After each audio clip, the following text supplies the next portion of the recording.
Sorry ass DJ.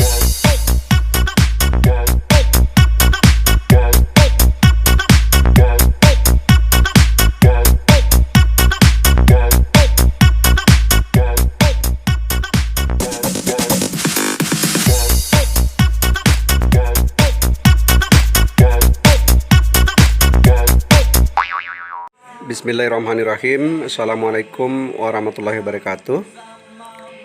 Terima kasih teman-teman sudah hadir. Dan pada malam hari ini kita akan mulai sharing session kita atau pertemuan pertama TDA saat pandemi corona. Dan kita awali dari Ketua 2.0 Bapak Anang. Silakan.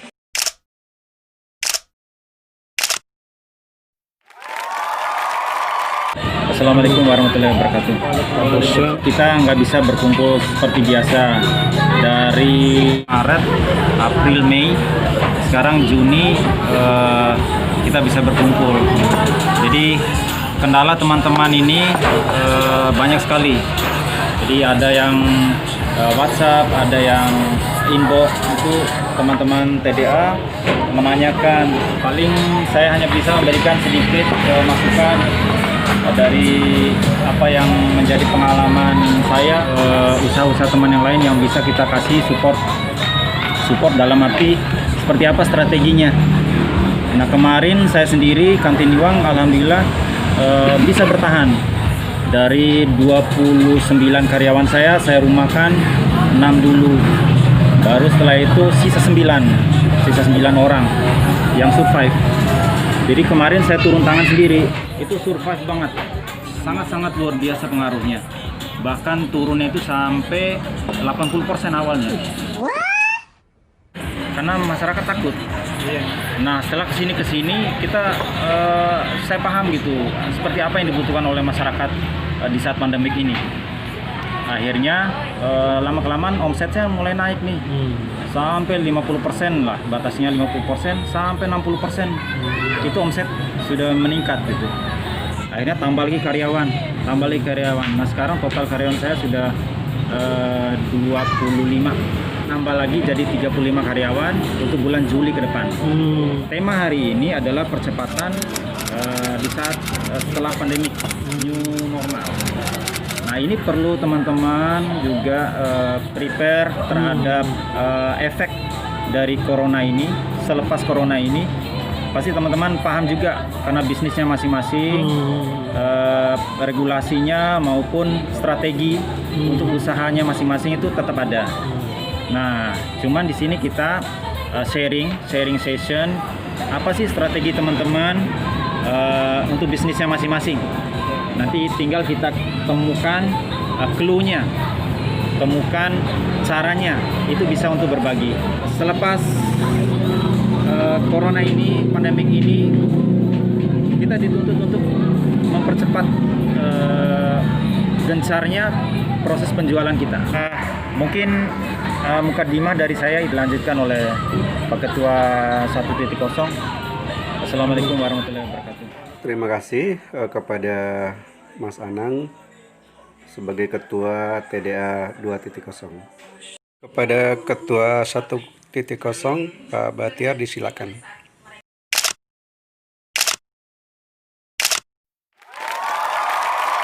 Assalamualaikum warahmatullahi wabarakatuh. Waalaikumsalam. Secara internal yang jelas pandemi ini berdampak pada saya karena pertama konsumen meskipun ada yang survei tapi tidak bisa di follow up tindak lanjut ke proses KPR karena terkait kebijakan regulasi perbankan. Tapi ada hikmahnya. Selama di rumah saya lebih banyak belajar, ngikut kelas Instagram, FB Ads secara teknis. Selama di rumah juga mungkin ibadahnya lebih konsen ya, untuk menenteramkan jiwa karena pikiran kita itu kan kemana-mana. Satu sisi memang dampaknya secara langsung intinya kita harus tetap mengontrol sikap, pikiran kita, mental kita, karena itu sangat berpengaruh sekali. Nah, hikmah yang lain yaitu saya bisa lebih banyak waktu dan ruang untuk mempersiapkan diri di rumah, misalnya membuat brand baru, yaitu terus merancang roadmap 5 tahun ke depan ini bagaimana, begitu. Plan bisnis modelnya juga harus dipikirkan. Tahun 2016 itu tertarik dengan TDA, itu ada satu nilai yang memang ditanamkan di kultur organisasi TDA ini, yaitu enlightenment evidence. Jadi kita itu dalam kondisi apapun harus melestarikan mental keberlimpahan. Tidak ada rasa takut, kita harus percaya bahwa segala sesuatu itu ada hikmahnya. Dan salah satu hikmah yang saya ambil itu yaitu tadi, selama di rumah mungkin saya lebih konsen merumuskan 5 tahun ke depan saya akan melakukan apa, atau ketika risiko itu terjadi lalu saya harus mengambil tindakan apa gitu. Jadi kita buatkan semacam bisnis plan baru, roadmap baru, lalu bisnis modelnya diperbarui. Saya bisa belajar banyak tentang digital. Selama ini saya mengabaikan digital itu karena saya masih percaya dengan offline, tapi ketika dunia menuntut sehingga perilaku konsumen berubah, mau tak mau saya harus belajar tentang digital konten, FBS dan lain sebagainya. Pesan saya sih kepada diri saya sama teman-teman, ya kita harus tetap menjaga pikiran besar kita, visi besar, cita-cita besar, dan semangat besar. Ketika kita jatuh, pasti ini titik bangkitnya gitu. Jadi itulah reaksi, sikap seorang pengusaha beda dengan yang lain itu. Dia harus punya semangat yang berbeda, energi yang powerful. Meskipun kita bergerak dalam senyap. Intinya ya terus belajar, tetap menjaga semangat dan merawat lingkungan yang positif, karena lingkungan itu sangat mempengaruhi ya. Karena kita di 5 tahun ke depan itu ditentukan oleh buku apa yang kita baca, lalu siapa teman Anda hari ini. Mungkin sekilas begitu. Kita harus terus belajar, tetap berpikir besar, bersemangat, positive thinking, dan selalu selalu support teman-teman. Terima kasih, semoga bermanfaat. Terima kasih Ketua 1.0,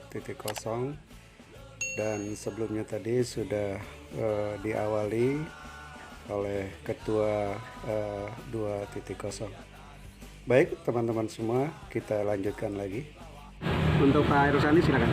Assalamualaikum warahmatullahi wabarakatuh. Waalaikumsalam. Sebenarnya saya yang paling minder di antara teman-teman ini, karena efek dari travel itu luar biasa. Jujur, sebenarnya kalau saya mau gimana pun caranya tetap nggak dapat kemarin. Posisinya drop banget, pesawat langsung tutup semua. Benar-benar saya off itu betul off betul.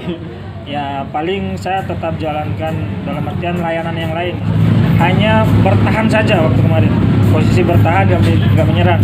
Padahal posisi tiap tahunnya kalau mudik itu kan pas trafficnya paling tinggi itu pas puasa kemarin, lebaran ya. Itu malahan biasanya dari pagi sampai jam 10 malam tuh saya masih fight biasanya. Karena walaupun punya robot sendiri, walaupun punya sistem sendiri, nah, tapi tetap orang Bima kan masih semi manual gitu. Ya semi manual. Nah itu yang kemarin mau nggak mau saya ya mengecilkan risiko atau rugi gitu. Ya dengan adanya layanan yang lain, ya memang operasionalnya cukup besar karena kontrak kan, kemudian karyawan juga mau mengecilkan itunya.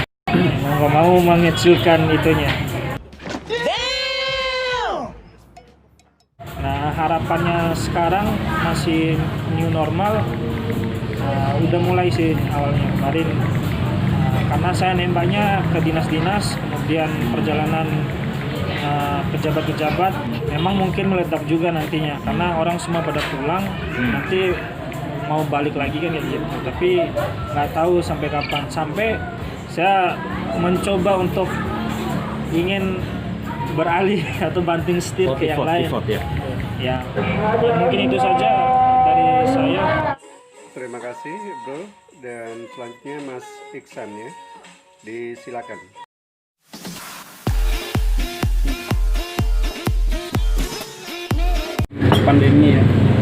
Pandemi untuk bisnis retail sebenarnya sangat menjanjikan. Cuman rata-rata orang bilang kalau untuk retail atau jualan sembako itu kan nggak pengaruh untuk corona. Tapi nyatanya sama juga sebenarnya, rata-rata tetap pengaruh. Bahkan buktinya pas waktu Ramadan harusnya omset kita bisa 3 kali lipat. Tapi waktu itu kita pakai strategi sebelum corona, kita drop barang banyak, stoknya. Estimasi itu pertengahan Ramadan itu belanja orang di toko-toko itu rata-ratanya hampir 100% tuh naik. Kita udah drop barang ratusan juta, stoknya banyak, tapi sama aja nggak ada pengaruhnya. Seperti itu ya. Walaupun seperti itu ya, saya waktu corona itu sering ngikutin semacam kuliah online sama prejudice TDA. Ya, satu hal yang kita pelajari yaitu apapun masalahnya nggak usah mengeluh, terus saja bergerak. Kita positif, yakin ada peluang di balik masalah. Bagaimana kita belajar untuk menjaga mental kita. Sebenarnya disitulah seninya orang pebisnis ataupun entrepreneur itu, bagaimana kita harus belajar tahan banting. Lebih kurang ya itu aja yang bikin saya sharing. Assalamualaikum warahmatullahi wabarakatuh. Masih dengan pembahasan corona bang ya. Iya. Jadi memang kemarin itu ada dampak dari Aladin juga. Ternyata digembar-gemborkan bahwa corona itu berbahaya. Itu Mada ngambil kesempatan pada saat itu. Jadi Mada saat itu menciptakan follower Aladin atau pelanggan-pelanggan Aladin itu seakan bahwa corona ini nggak ada. Walaupun ada corona tapi Mada buat itu seakan-akan nggak ada gitu. Keren. Jadi Mada posting nimbrung sama teman-teman. Semua yang Mada posting itu punya arti gitu, punya. Terus memang kalau pembelanjaan barang yang Mada lihat saat itu, Mada turunin. Istilahnya pada saat itu dilema sih bang. Karena mau ngambil banyak pun takut nggak ada orang belanja, nggak mau ngambil pun takutnya nanti orang serbu. Itu yang Mada hadapi kemarin. Jadi sedikit Mada turunin pembelanjaan, tapi Mada yakin gitu. Seperti kata Bang Bahtiar tadi itu, setiap kejadian pasti ada hikmah. Ini itu aja sih bang. Salajengna wilajeng samping Kang Bahri. Mangga atuh Kang, mangga. Kerjasama dengan teman-teman yang lain yang usahanya di saat pandemi itu scale up, malah naik tata rumah. Iya. Oh iya. Bisnis kreatif itu. Bisnis kreatif. Iya. Jadi ketika istilah pivot itu saya ketemu di TDA, Pak, tutup di pintu gerbang kota, otomatis kita nggak bisa lewat jalur darat, jalur laut. Status teman-teman TDA itu selalu dipantau. Dan itu yang menarik semangat saya. Masuk teman-teman yang mengeluh, saya skip satu-satu enggak membersihkan. Benar. Mempengaruhi energi. Sama. Iya. Membersihkan yang Energi menarik. Tandai left. Karena saya kacamata safety glasses ada yang waktu itu naik harganya, tapi kita berani karena kita kasih. Itu tuh sekalian mengeluarkan hal-hal yang terlalu banyak ini kita ambil untung, terlalu banyak kita dapat yang baik. Mungkin segitu aja lah kali ya. Mantap. Di tengah perjalanan jangan pernah kata capek, lelah kan, dan feeling good itu selalu membuat energi kita jadi lebih ekstra. Matur nuwun Kang Bahri. Selanjutnya silakan Ketua TDA Kampus. Assalamualaikum warahmatullahi wabarakatuh. Saat pandemi corona kemarin, memang bisnis sembako memang terhambat. Omset sembako memang turun drastis. Omset sembako saat corona. Tapi Madah memilih kemarin untuk sistem pengantaran. Kemarin juga konsumen juga kan takut ke toko, ya pengiriman susah, sama produksinya mungkin seperti itu aja mungkin. Terima kasih banyak untuk kesempatan. Tidak terlalu berpengaruh sih buat apa yang saya lakuin sekarang, tidak terlalu pengaruh karena saya tetap fokus pada tujuan saya. Caranya tidak hanya caranya yang saya rubah, mindset saya harus tetap benar, tidak harus karena down, pasti down kemarin sempat down, cuman saya mengisinya dengan yang positif di rumah. Apa yang dulu yang saya nggak lakuin seperti itu positif juga. Akhirnya jangan sampai karena pengaruh pandemi ini, waduh, saya down terus kayak gimana menyalahkan keadaan karena memang kita tidak tahu hal ini akan terjadi. Yang saya tahu memang kita bisnis konvensional itu modal besar, resiko pun besar. Ya hal-hal yang seperti ini yang kita harus perhitungkan gitu. Ya kita tidak tahu pandemi ini datang gitu, bahkan merusak semua omset kan. Makanya ya saya tetap fokus pada tujuan. Omset Zoom hari ini yang dulu tidak sama sekali dipakai sama orang, naik drastis. Dia harus yaudah pandemi corona aja dah, corona terus dah. Iya, karena semua orang sekarang udah lewat virtual. Bahkan meeting, pertemuan dan sebagainya, bahkan lebaran kemarin mungkin orang sudah lewat Zoom semua, lebaran online itu ya. Assalamualaikum warahmatullahi wabarakatuh. Waalaikumsalam warahmatullahi. Sebelum ada corona, 1 bulan sebelum ada corona, memang Mada pernah buat minuman bubble. Di situ juga Mada sempat down, walaupun istilahnya Mada juga sebagai karyawan, tapi Mada karena fokusnya pengen jadi pengusaha, Mada coba cari kira-kira usaha apa yang tetap stabil di pandemi seperti ini. Jadi Mada sering nonton YouTube, terus mencari ide-ide apa. Walaupun tidak nampak, tapi insya Allah sesuai dengan janji Tuhan, kalau kita sebanyak sedekah akan banyak berkah. Betul. Mungkin itu aja yang bisa Mada share. Bismillahirrahmanirrahim. Assalamualaikum warahmatullahi wabarakatuh. Waalaikumsalam warahmatullahi wabarakatuh. Saya punya usaha brandnya IC. Sudah berjalan selama 2 tahun kurang lebih. Bulan Juli masuk tahun ketiga. Bisnis saya bergerak di F&B, yaitu food and beverage. Sebelum corona bisnis saya baik-baik saja menurut pandangan saya. Kemudian setelah itu saya mulai membuka pikiran saya, membuka cara berpikir saya, dan mau untuk menerima hal-hal baru sebagai ibu rumah tangga ya. Kalau teman-teman bertanya dampak yang dirasakan oleh IC saat COVID, jujur saya boleh bilang saya sama sekali tidak terkena dampak. Karena sebenarnya begini, semesta ini punya keadaannya tersendiri. Bukan hanya bicara COVID. Suami banget ini kayak bahasanya. Bukan hanya bicara COVID. Enggak, ini jujur. Jadi selain COVID pasti ada trouble-trouble lain yang terjadi di luar bisnis maupun diri kita. Nah, kita sebagai pebisnis itu kan temannya ketidakpastian ya. Ya, ketidakpastian itu seperti cuaca, keadaan, supplier, kemudian kita bicara partner-partner, kemudian kita bicara mengenai kompetitor gitu. Itu kan semua terjadi di luar. Dan itu dia bicaranya ketidakpastian. Nah, maka kita harus berdampingan dengan yang namanya hope, yaitu harapan. Nah, dengan harapan setiap hari kita seperti selalu punya cinta yang ditumbuhi terus gitu, berukar menjadi bunga ya kan. Kemudian harumnya semerbak. Makanya lambang IC sekarang bunga. Jadi logonya IC itu satunya itu adalah tetesan air. Jadi tetesan air itu adalah kehidupan. Maka kalau air sudah nggak ada, baru IC nggak ada. Sebenarnya di TDA ini banyak. Terus saya sangat menginspirasi dari suhu-suhu saya karena sebelumnya sangat-sangat hebat.